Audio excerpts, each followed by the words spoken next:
إن الحمد لله نحمده ونستعينه ونستغفره ونعوذ بالله من شرور أنفسنا وسيئات أعمالنا من يهده الله فلا مضل له ومن يضلل فلا هادي له وأشهد أن لا إله إلا الله وحده لا شريك له وأشهد أن محمدا عبده ورسوله اللهم صل وسلم على نبينا محمد وعلى آله وصحبه وتابعين وتابعيهم بإحسان إلى يوم الدين وبعد. Falënderimi takon Allahu subhanahu wa taala. Pe ti ndihmë kërkojmë vetëm prej Allahut falje për gabimet tona kërkojmë. Atë që udhëzon Allahu askush nuk ka mundësi ta devijojë, dhe atë që lën Allahu në devijim në humbje askush nuk ka mundësi ta udhëzojë posti. Salat e selamet për shëndetet tona më të përzemërta qofshin mbi pejgamberin ton Muhammedin alayhi salatu wassalam, familjes së tij të ndershme dhe shokëve të tij besnik dhe mimbar besimtarët të cilët e pasojnë rrugën e pejgamberit Muhammed deri në ditën e gjykimit.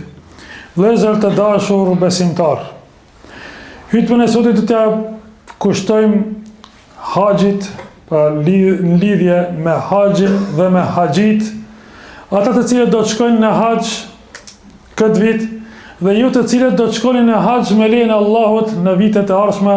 Allahu ju mundësoft të gjithë ya Rabbi. Vëllezër të dashur besimtar, fillimisht e përmendim ajetin Allahu subhanahu wa taala ku thot Allahu azza wa jall walillahi ala an-nasi hajjul bayti man istata'a ilayhi sabila. Për hir të Allahut vizita e haxhit, vizita e shtëpisë, vizita e Ka'bes, pra haxhi është detyrim për çdo kë i cili ka mundësi ta kryej këtë.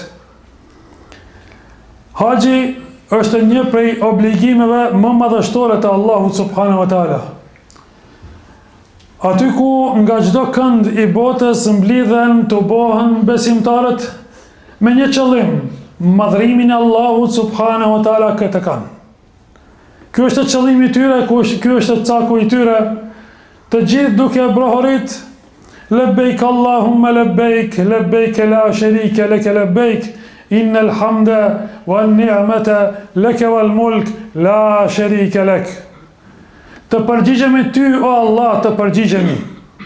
Pra Allahu i ftoi besimtarët dhe ja pra besimtarët u përgjigjen nga çdo kënd i botës me mund e me shpirtin edhe me financimet e tyre, duke u përgjigj ftesës së Allahut subhanahu wa taala, e që kjo ftesë për së pari herë u kumtua nga koha e Ibrahimit alayhi salam, e më pas edhe nga pejgamberi Muhammed sallallahu alaihi wasallam, dhe pasuan besimtarët që nga koha e pejgamberit sallallahu alaihi wasallam deri më sot, duke bërë dhikr Allahun subhanahu wa taala, duke madhruar Allahun azza wa jall, labbaik Allahumma labbaik, të përgjigjem ty o Allah, të përgjigjem ty i vetmi pa shoq o Allah.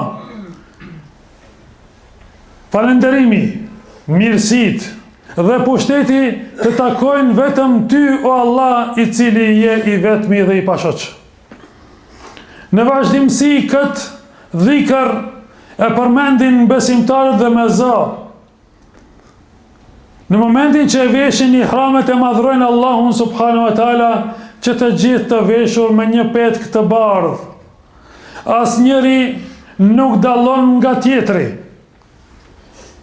As pasoniku nga i varfëri dhe as pushtetari nga njeriu i rëndom, që të gjithë jemi të barabartë para madhrisë së Allahut subhanahu wa taala. E që kjo ditë po ashtu na kujton ditën kur do të dalim para madhrisë së Allahut subhanahu wa taala, të gjithë të barabartë, të njëjtë. Vëllezër të dashur besimtar, do t'i përmendim disa pika, ato janë dikun 6 pika për një haxh të pranuar. Është me rëndësi që njeriu kur të niset për haxh, të niset duke i patur parasysh këto 6 pika, 6 rregulla. 6 rregulla fetare, e që rregulli i parë, vëllezër të dashur, sikur se në çdo adhurim, ashtu edhe në haxh, është sinqeriteti. Kur themi sinqeriteti, pra obligimin dhe punën që e kryen dhe veprimin që e bën, ta bësh vetëm për hir të Allahut Azza wa Jall dhe për asgjë tjetër. Punë tek Allahu vetëm kështu pranohen. Asnjë veprim tjetër nuk pranohet tek Allahu nëse në atë veprim ton e shoqërojmë edhe dikë tjetër, pra në brendin, ndoshta në pamjen e jashtme, është vetëm për hir të Allahut ai veprim, por në brendin tënde ti e din dhe Allahu subhanahu wa taala. A i ke për dikë tjetër, a i ke për famë, a i ke për atë apo për këtë e din Allahu subhanahu wa taala. Dhe pejgamberi Muhammed sallallahu alaihi wasallam e kryti haxhin mbi një samar dhe tha: o Zot, të lutem për një haxh pra që nuk ka sy faqësinë atë. As famë. Pra nuk bën njeriu që të kryej këtë detyrë për një famë, apo për një titull, apo që të lavdërohet para tjerëve që unë ja pra pata mundësi dhe shkova dhe kryta këtë. Jo. Pejgamberi sallallahu alaihi wasallam u fut në Qabe me modesti, me porulësi, dhe ashtu duhet çdo besimtar kur t'i kryej obligimet e Allahut subhanahu wa taala, t'i kryej me porulësi, me modesti, me kërkim falje për Allahut subhanahu wa taala, dhe duke ditur që vepra nuk pranohet tek Allahu, po nëse nuk jemi të sinqert në atë veprim. E dyta, vëllezër të dashur, pasuria me cilën do të shkojmë në haxh apo në umre të jetë halal. Ka ardhur me një hadith të pejgamberit sallallahu alaihi wasallam: inna Allaha tayyibun wa la yaqbalu illa tayyiba. Allahu është i pastër dhe nuk pranon vetëm se pastërti. Por nuk pranon ndonjë investim të papastër. Nuk pranon sadakat të papastër. Nuk pranon zakat të papastër. Që është fituar me haram, nuk e pranon këtë Allahu subhanahu wa taala për bamirësi apo për kryerjen e obligimeve të Allahut subhanahu wa taala. Pra, haxhiu i cili shkon në haxh duhet që pasuria e tij të jetë halal dhe t'i laj borxhet që i ka ndaj njerëzve, e mos të shkoj në haxh me hakun që e ka ndaj njerëzve, përpos nëse me leje nga ata. Tjetra, pra e treta në këtë rast, thot Allahu subhanahu wa taala: fala rafatha wala fusuqa wala jidala fil hajj.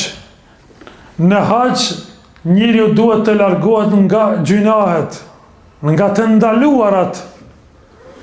Pa thot Allahu, nuk ka intimitet dhe as vepra të këqija, pra mëkate, e as grindje në haxh. Pra këto vepra në haxh janë të ndaluara. Përderisa jemi në ihram, nuk i lejohet njeriut që të ketë intimitet me bashkëshorten e tij. Nuk i lejohet dikuj që është gjatë kohës së ihramit edhe të fejohet apo të martohet, derisa nuk e kryen pra kohën e haxhit. Nuk lejohet gjatë kohës së haxhit që të përdorin fjalë të ndyta, sharjet dhe ofendimet. Nuk lejohet gjatë haxhit që njëri të bëjë ndonjë mëkat, e që haxhi i ka disa rregulla që ndoshta jashtë haxhit nuk janë ato të ndaluara, por gjatë haxhit i kemi disa çështje të ndaluara.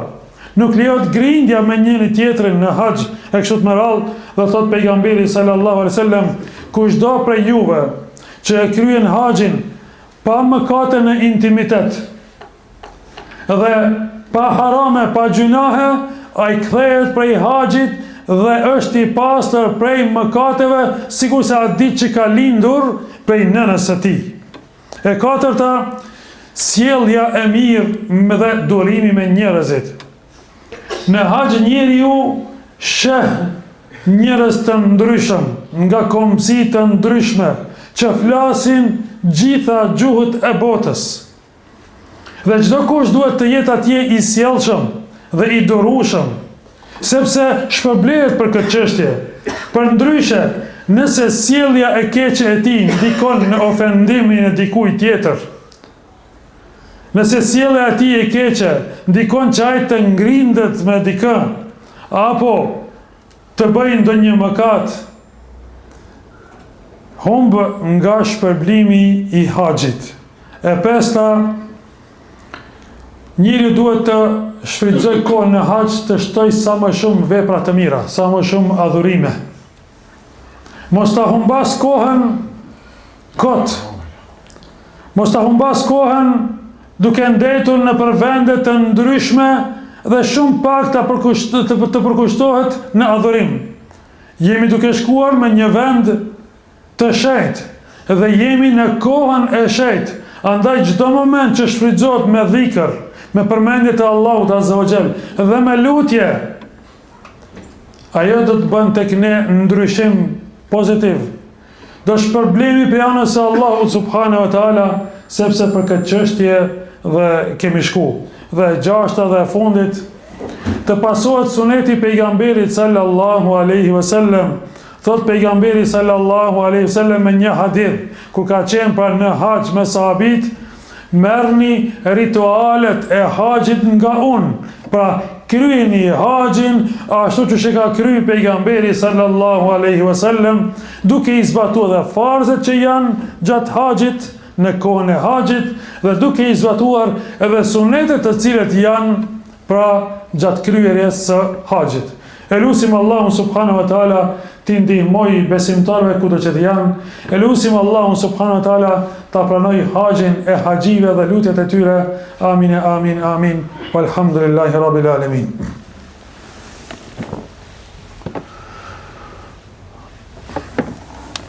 Alhamdulillahi rabbil alamin wa afdalus salati wa tamu at-taslim ala nabina Muhammedin sallallahu alaihi wasallam.